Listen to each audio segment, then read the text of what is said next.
Welcome to the Consultant's Way podcast, your go-to resource for all things professional services consulting. Brought to you by McMann and Ransford, a strategy consulting firm with over 30 years of experience helping B2B organizations achieve sustainable growth, and the Consultant's Way, the leading comprehensive consultant development program. Hosted by Dean McMann and Anthony Paluska, we share expert insights, firsthand experiences, and conversations with industry leaders on the topics that interest you most. The views and opinions expressed by guests on this podcast are their own and do not necessarily reflect the views or positions of their employer, company, or affiliated organizations. Welcome back to the Consultant's Way podcast. Anthony Paluska, Dean McMann. Dean, how are you doing today? Just super, man. It's a great day. The weather is nice where I live. I got to work outside early this morning. Very excited about JJ. He's such an incredibly fun guy. So I've been looking forward to it. Yeah, no, the conversation with JJ is great. And so JJ Navarro is our guest today, and we'll bring him on here in just a little bit. He is a customer service leader of strategic accounts, former head of PS sales, and has experience at Salesforce, Accenture, and we talked through a bit of his journey between those things and how he wound up jumping from one to the other. We use an analogy that comes back into play quite often, more than I would have guessed when we started it. But I think it serves the conversation pretty well. Dean, any key takeaways from the conversations you want to call out before we bring JJ on here? Yeah, I think that JJ does a really nice job of two things. One, getting you to focus on what's important and not important as you build your career. And two, what are some of the tricks and techniques that can help you as a consultant? So you kind of juxtapose the humility and things he's learned about real, honest client relationships. And then, he's got a great story about a restaurant, which we'll let him share himself. Yeah, perfect. So we won't wait any longer. We'll bring JJ in here, and I hope everybody enjoys it.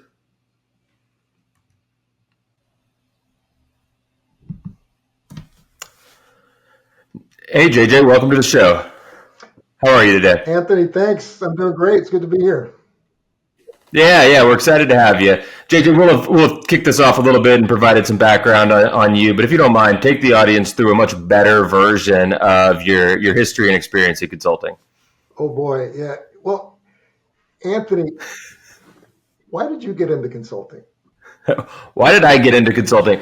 To be completely honest with you, I got into consulting when I didn't know what I really wanted to do long term, and I said, this is a great opportunity and way for me to learn a whole lot about a whole bunch of different places. And fast forward 15 plus years, and I decided I like consulting. Yeah. So, what about you? I got into consulting because when I was in my undergrad program at UCSD, I was in the engineering school, and I got exposed to a great student organization called the Society of Hispanic Professional Engineers.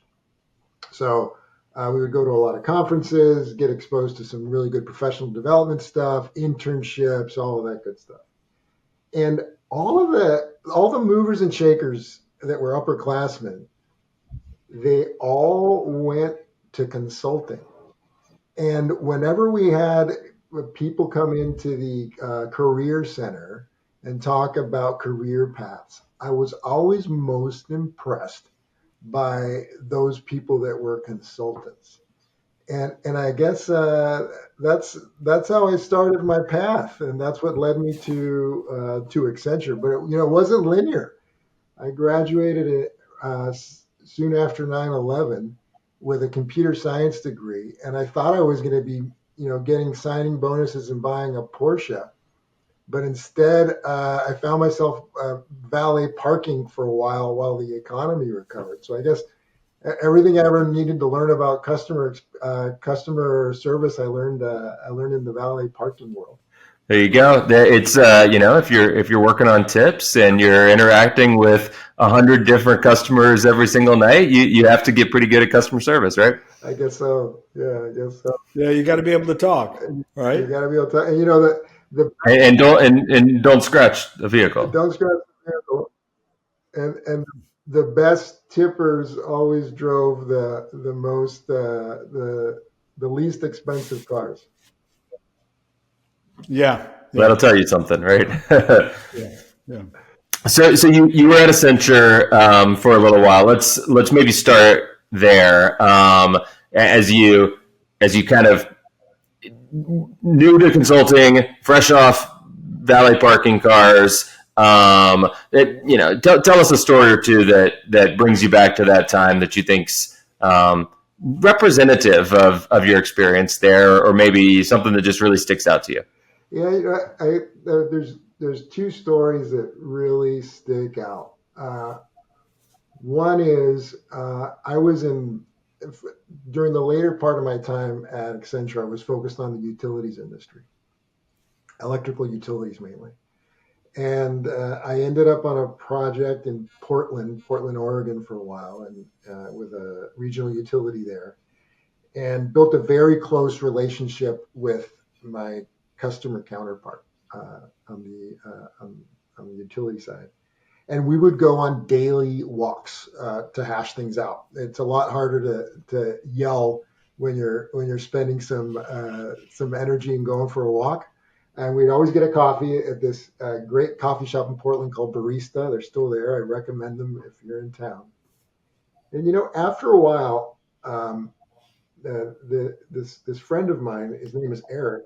He would say, the problem with consultants, but not you, but the problem with consultants. And we dug into that and said, Eric, what do you mean? I am a consultant. I've been a consultant for many, many years. My whole team are consultants. I hold them to a very high standard. What do you mean about this? And we unpacked it, and he said, I hate buzzwords, but I like you, JJ, because you don't use buzzwords. You avoid buzzwords. Consultants will never admit when they're out of their depth. But JJ, you're not afraid to say, let me get back to you on that one. That's a good question. And we just built this really good relationship. But I was always very aware that as a consultant, you when you're coming into a room, there's maybe sometimes a stigma attached to that. So I think it's good to be self-aware. And do our part as good brand ambassadors to maybe show everybody that we can be all right. Everybody's had the bad experience with arrogant, Yeah, consultants. Yep. We're always paying for the sins of somebody, right? Because there's a lot of people that are out there that call themselves consultants that are not really focused on doing the right things by their customers and delivering outcomes, and right. I mean, for all sorts of reasons, either maybe because they're out of their depth and they're too arrogant or too embarrassed to admit it, or because they not in it for the long haul. I mean, lots of different reasons behind that. It's great reinforcement that you received there. I would imagine that you took that message back to your team and you internalized that a little bit, and that becomes a little bit of a calling card for how you view and treat client relationships and your role as a consultant going forward. Yeah, no, is that fair? And that's totally fair. And I mean, I think that the reason that Eric perceived those things about me is because I learned the hard way when I was displaying those consultant behaviors earlier on in my career. And we're all guilty of it. Yep. Yeah, it's easy to fall into that trap, right? I mean, I think, and we've had them that work for us. We've seen them in other places, other organizations. You have this expectation of yourself because I'm part of this organization that has been hired and people are spending lots of money to solve this big complex problem, that I'm supposed to be the smartest person in the room.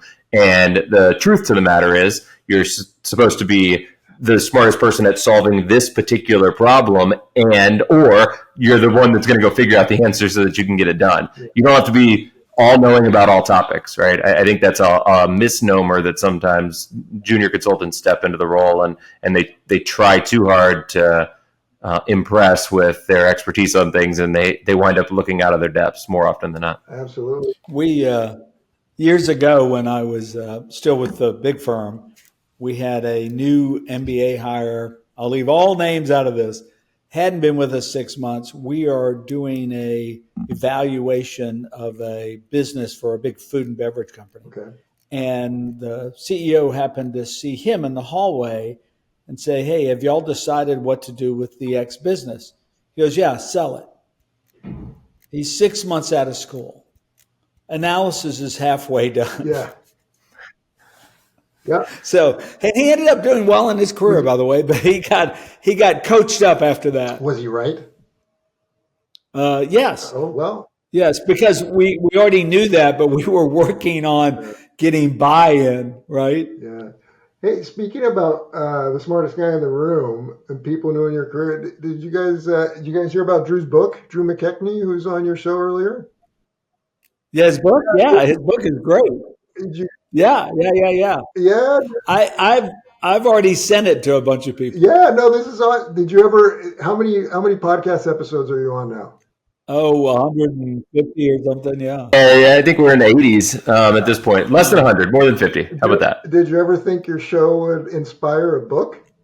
It was the first time we met Drew.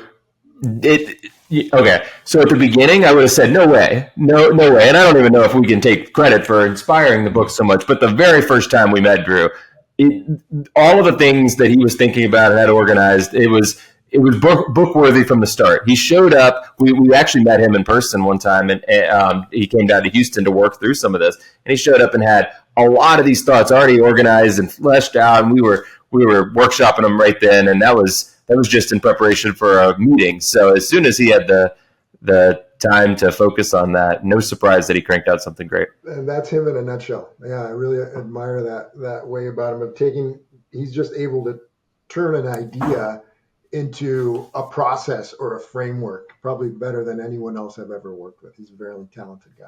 Yeah. And he even shaved. I don't believe that. So, what's that about, right? Nobody here is shaved, but last time I saw him, I go, "Man, you look like a 12-year-old. You shaved." I haven't even showered, fellas. That's all right. So most people listen to it instead of watch it. You'll be fine. It's not really smell-a-thon. Right? It's okay. Very good. Yeah, no, I'm glad you brought Drew up and plugged the book, because all kidding aside, what a wonderful individual. Yeah, no, he's a great friend, great person to work with. Yeah, going back. How long did you guys work together? For about 3 or 4 years, I think. Yeah, very good. That's good. And hope Drew's doing well. That's a good reminder to reach back out to him. And he probably didn't expect at all to be listening to this here in a week or two and get his name mentioned so many times.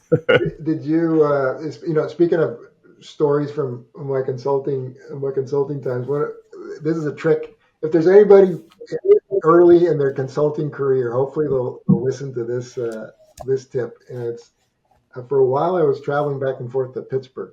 You guys have you been to Pittsburgh? You spent much time there? Yeah, I love Pittsburgh. Yep. I love that town. It gets a bad rap, and it's maybe deservedly so. But I think good restaurants, really good place to eat. My first week there, I went around looking for a good business lunch place, and I found the William Penn Hotel. It's right downtown. It's got a really nice dining room. So I had a lunch there. You get a salad, you get an entree, you get a dessert, in and out for less than $40 a head. And after dinner, or lunch, I should say, I went up to the maitre d' and I said, "Hey, I'm going to be coming here pretty regularly. I'm going to be coming here with my clients." And I handed the guy a very generous tip. And I said, I'd like you to just, when you see me come in, just say, "Welcome, Mr. Navarro. And wherever you seat me, it doesn't matter where you seat me, I'd like you to just say, 'We have our finest table waiting for you.'" And he remembered me, and it worked, because the next week I went with my clients. He said, "Welcome, Mr. Navarro. We have our finest table waiting for you." And these guys are like, "Oh my God, this guy just got into Pittsburgh. He owns the town." So if you're traveling to a new town, tip the mayor. That's a great idea. Impress your customers. That is great. That's A lesson for version 2 of Drew's book, Yeah, right? there you go. For your first 5 years. All can he say? Wouldn't it be great to put together a book of all the advice you're never really going to get that you need? Yeah. Right. And that's a great one. Yeah. Just all the stuff that you should just, others have incorporated and tripped across. And one that I got very early on from a senior partner was, hey, when they're really mad at you, go stand next to them. Yeah. It's really hard to be mad at someone with their hand on their shoulder. Yep, exactly. My favorite one, although this one, Dean, I know drives you crazy, as well as my wife, but it was if you don't miss 2 flights a year, you're spending too much time in an airport. Yeah. And I don't miss 2 flights a year, but I put No. Sometimes advice fits what you want it to hear. That's Anthony. I push that to the I can't absolute. tell you how many times I'm sitting on a plane. I text him. I go, "Are you coming? Are you coming?" Oh, yeah. I just got to the airport. We're both in Houston, and Dean will text me sometimes and say, "Hey, where are you at the airport?" If we're going somewhere together, and I haven't left the house yet, and I don't live particularly close to the airport, and I can feel the anxiety that he has for me through the phone. Yeah, it's tough. Oh goodness. Yeah, no, that's not. Oh man, But there's just all kinds of wonderful things that you get along the way that it would just be great to put in a desktop book with pictures and stuff. Yeah, Yes. like how to pick that hotel, how to get where you want to sit on the plane, just all kinds of stuff. Yeah. Never eat on planes. That was one of the advices I got early on. Well, Yeah. I don't know if It's you can come- always avoid that, but it's probably good. It's probably a good rule of thumb. yeah. It's come a long way though. It's I've had some meals recently that are much better than meals I used to very strongly try to avoid. But all right, JJ, let's transition from good advice, but not particular. Well, also helpful, but maybe not exactly what people came here looking for. To great advice that people did come tune in to listen for. Think back kind of across your career, maybe, and maybe you can give some examples of some other places that you've been and experienced. The first one was great, right? You're a center example of just right. Avoid some of the jargon and the buzzwords, and make sure that we're actually willing to admit when we don't know anything. What are some other lessons that have influenced you, how you lead, how you manage clients or teams that came from experiences you've had over the years? Yeah, one of a really good piece of advice I got once, which has kind of framed how I think about opportunity and whether I should seize professional opportunity or pass on it for someone who's better suited for it. And the way I kind of have managed my career is at certain inflection points, there's been somebody that's zoomed past on a rocket ship and rolled down the window and said, "Hey JJ, you want to jump in?" And when the rocket ship swings by, you can't stop and say, "Wait, well, let me think about it. Let's think. I don't know. Let's weigh the risks. Let's do this." You got to be ready to say yes or no. That's how I ended up at Salesforce. That's how I ended up at Google, and that's been truer than ever in navigating my career at Google. But one of the things that has really helped me make those fast decisions is a mentor once told me, JJ, in business, you're either building or you're selling. And if you're not doing one of those two, you're expendable. And, building or selling doesn't mean that you need to be an engineer or you need to be a salesperson holding the bag.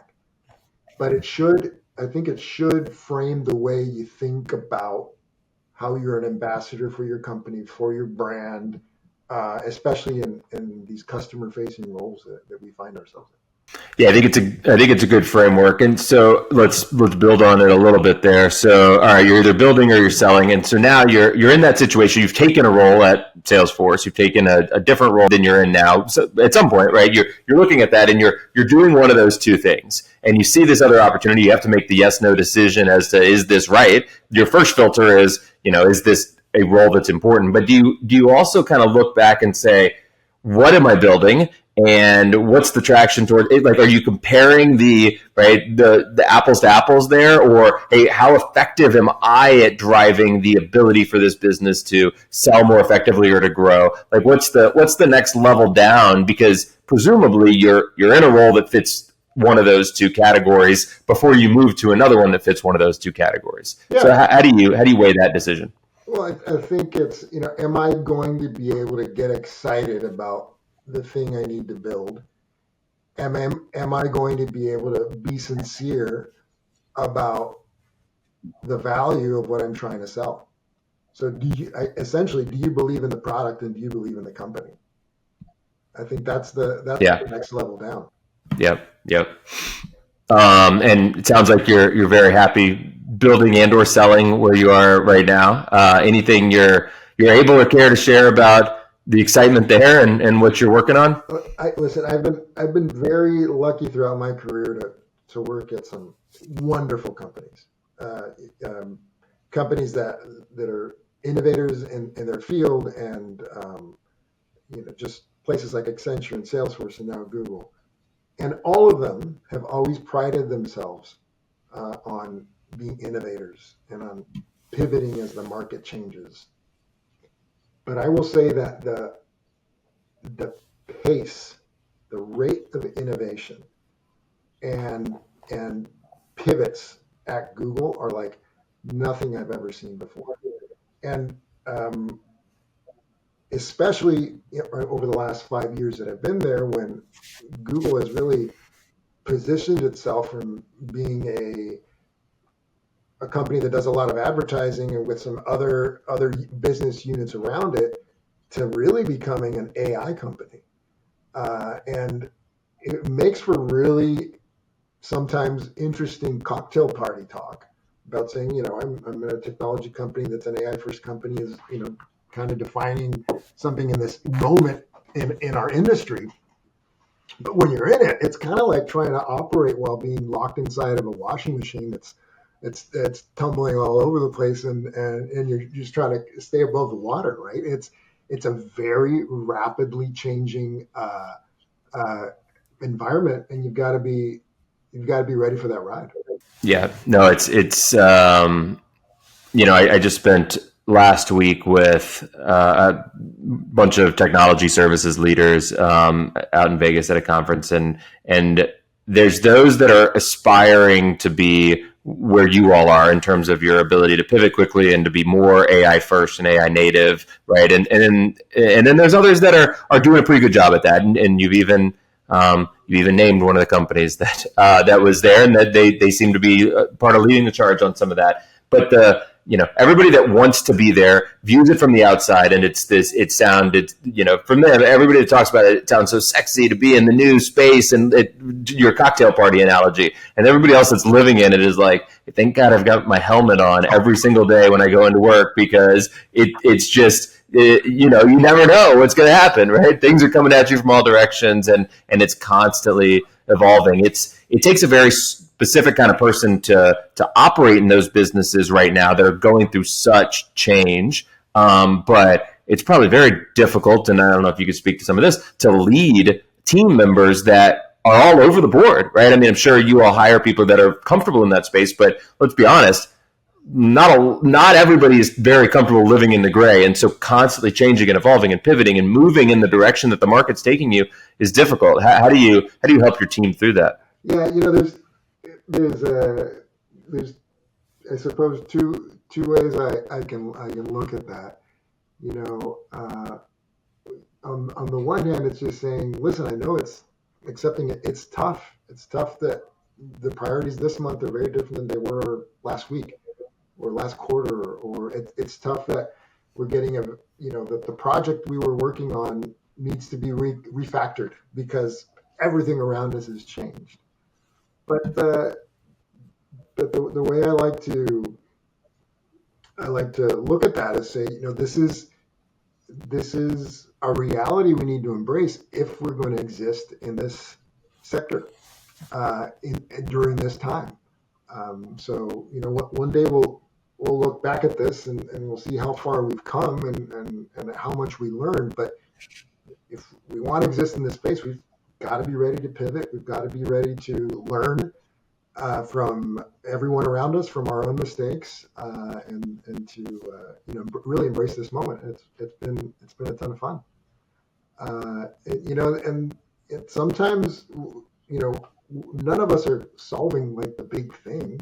We've got our own narrow portion of the problem that we're figuring out, and sometimes you're just existing in a spreadsheet or on another conference call, right?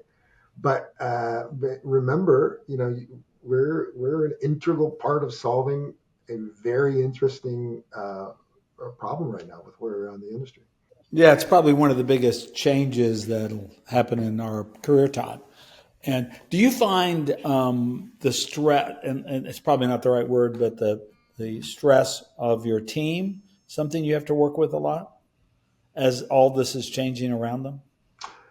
Of course, yeah. I mean, I think any organization is, if your team's not under stress, it means they're probably not being challenged, and if we're not being challenged, then we're not getting opportunities to do our best work, I think.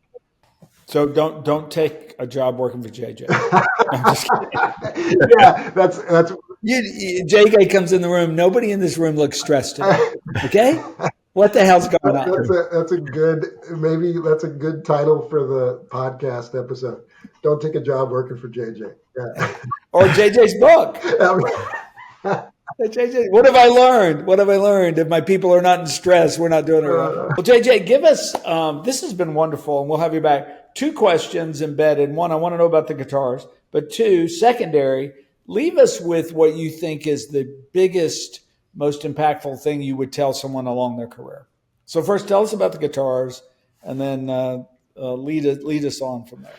Robert, the guitar. This is my working from home space behind the house, and oftentimes I'll take a break and strum a little to gather my thoughts. I've been a mediocre at best guitar player for over 20 years, and my dog Poncho is my main audience.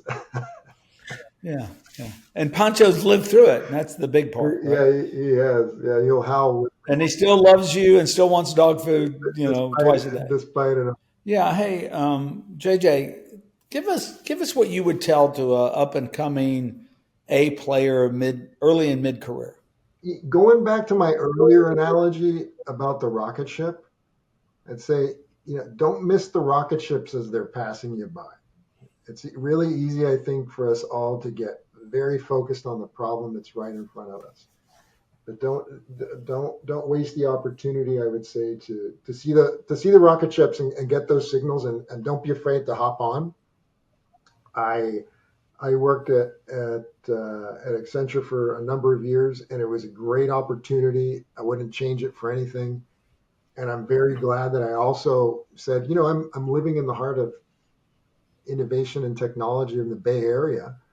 Let me find an innovative company that shares my values with great products that I can believe in, that I can join. That led me to Salesforce, really propelled my career and started shaping the next phase of my trajectory.